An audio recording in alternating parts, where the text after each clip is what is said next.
Welcome to this explainer. Today, we're diving deep into the mystery behind village sacrifices by deconstructing some seriously dark folklore. So I want you to imagine a village that's been totally crippled by a severe, prolonged drought. The earth is completely cracked, the wells are bone dry. You'd think the arrival of dark clouds and heavy rain would be this moment of pure, unadulterated joy, right? Well, in this specific lore, that rain doesn't bring relief. It brings absolute terror. There's this belief that a curse lives in the water, a primal fear flowing right through the soil that wakes up every few years, twisting a life-giving shower into a horrific demand for ultimate sacrifice. Let's get right into it. And that brings us straight to the core justification used by the village elders in our source material. There's this elder, Gayatri, who looks up at the torrential downpour and says, "This is not ordinary rain, it's a blessing." What's absolutely wild here is how perfectly it captures the psychology of blind devotion. To Gayatri and her companion Gita, this terrifying storm isn't just weather, it's a divine transaction. They're actively disguising something horrific, the planned murder of innocent youth, as a necessary holy blessing. You know, this is a massive recurring theme in dark folktales. The most unspeakable acts are usually committed by people who are 100% convinced they're doing the right thing. So, who or what is actually demanding this transaction? Let's define the central entity of this entire mystery, the Yakshini. In this folklore, the Yakshini is this incredibly powerful supernatural force resting deep in a cave behind the mountains. Now, to the villagers, this cave isn't just rocks and dirt. It's a literal doorway to a dormant, hungry entity. When the sky turns pitch black and the thunder rolls in, they believe her centuries-old hunger has finally woken up. They've convinced themselves she controls the rain directly, and to keep that water flowing, well, she requires payment. In blood. Now, this belief system isn't just random chaos. It operates on a very strict, twisted set of rules. First up, the elders believe this unnatural rain only shows up after a devastating drought. Second, the rain isn't a gift, it's a tribute. And third, and this is where it gets truly dark, the price of this tribute is super specific. 9 virgin boys must be sacrificed to appease the Yakshini and ensure the village stays green. To the elders, this isn't just random violence. It's a highly structured ritual mandated by ancient scriptures, and it's this rigid, unquestioning adherence to the rules that really sets the stage for the nightmare that follows. Which brings us to a deeply horrifying reality, best represented by just one number: 8. According to the narrative, 8 boys from the village have already been secretly taken in the dark of night. They're just gone, locked away in that hidden cave. The elders have been systematically, quietly working through their terrifying quota.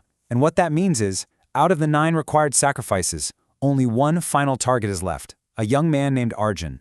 Talk about a ticking clock. This is where the pressure completely fractures the village. The scriptures dictate a super strict deadline. That 9th and final sacrifice has to be completed before this rainy night ends. If the sun comes up before the blood is spilled, the elders firmly believe the rain will turn into total destruction and the Yakshmi is going to swallow the entire village whole. This intense, terrifying deadline just completely strips away their humanity. Driven by this ticking clock, Gayatri and Gita literally break down Arjun's door in the middle of a heavy storm armed with a thick rope and a heavy cleaver known as a koita. And here we have a massive ideological collision. On one side, we have the elders, who are driven entirely by blind faith. To them, the screams of those 8 boys don't matter. It's all just their holy duty. But standing right in their way is our skeptic, a woman named Meena. Meena represents rational fear. She looks at the rain and, just sees rain. She's desperately trying to shield Arjun, arguing that the elders have completely lost their minds and that the weather has absolutely nothing to do with some bloodthirsty entity. This contrast right here is the beating heart of the story. It's tradition versus reason, playing out exactly as that door gets shattered. But as we often see, reason doesn't stand much of a chance against fanaticism.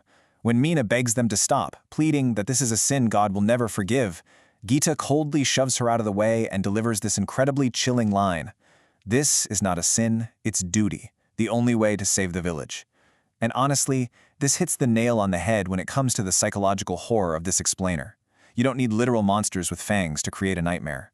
The real monsters are just ordinary neighbors, people in authority, who are perfectly willing to blindly spill innocent blood because they've slapped the label of sacred duty onto it.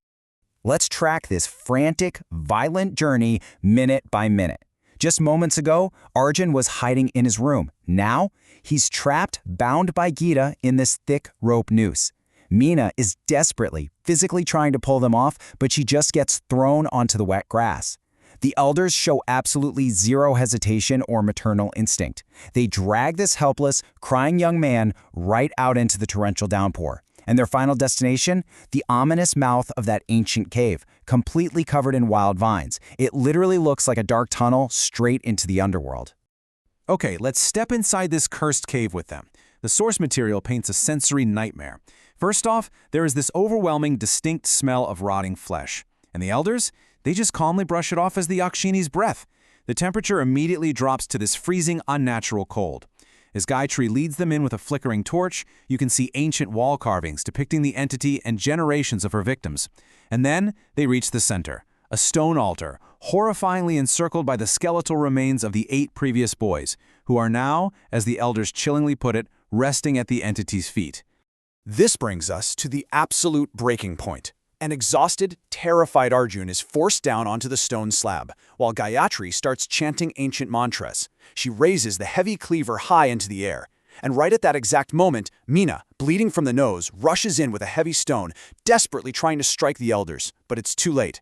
Gayatri brutally shoves her away. The blade is now hovering literally an inch from Arjun's neck.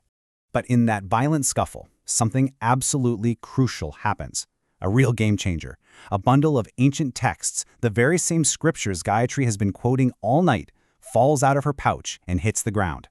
As the pages scatter across the cold stone, the final page lands face up, right in front of Meena. And here's the kicker. In all their arrogance and blind adherence to tradition, the village elders had never actually bothered to read the whole thing. Meena's eyes scan the text and she instantly realizes the horrific, massive mistake they've made. Let's break down this massive twist. Meena is screaming for Gayatri to stop, begging her to just look at the final page.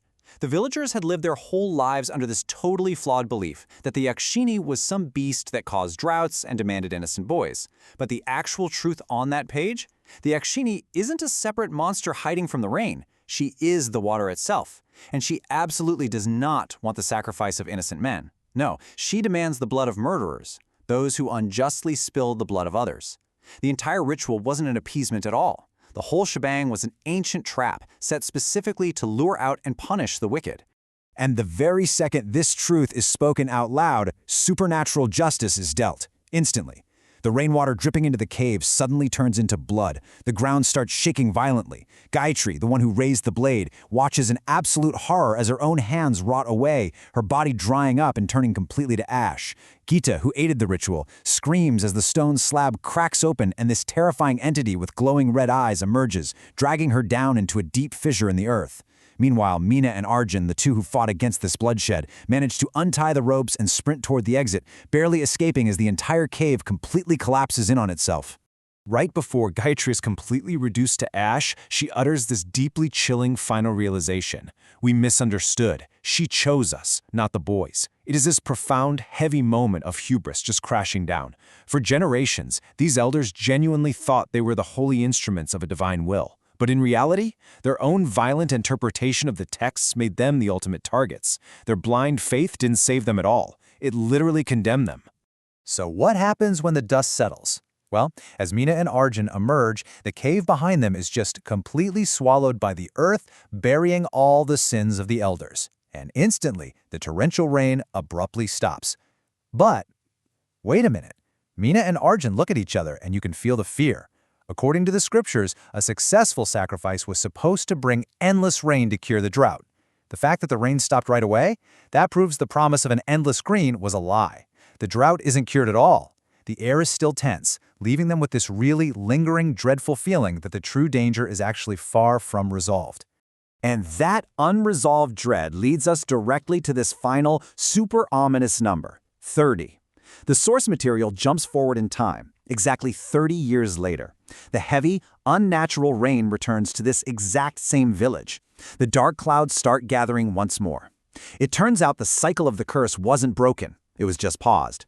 The folklore strongly suggests that this entity, this curse in the water, has woken up all over again to find new prey, and perhaps a brand new thirst.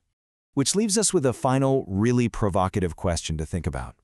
If the true sacrifice of the murderers was already made, and the Yakshini got the blood of the guilty, why on earth did the cursed rain return 30 years later? Have the new generation of villagers misinterpreted the texts all over again? Have new sins been committed that require the water to turn to blood once more? It really forces us to wonder if human nature is just doomed to keep repeating these deadly cycles of blind faith and violence. It's a haunting thought to end on for sure, and it's a perfect example of why these dark folktales stick with us. Thanks so much for joining me on this explainer, and remember, always question what you read.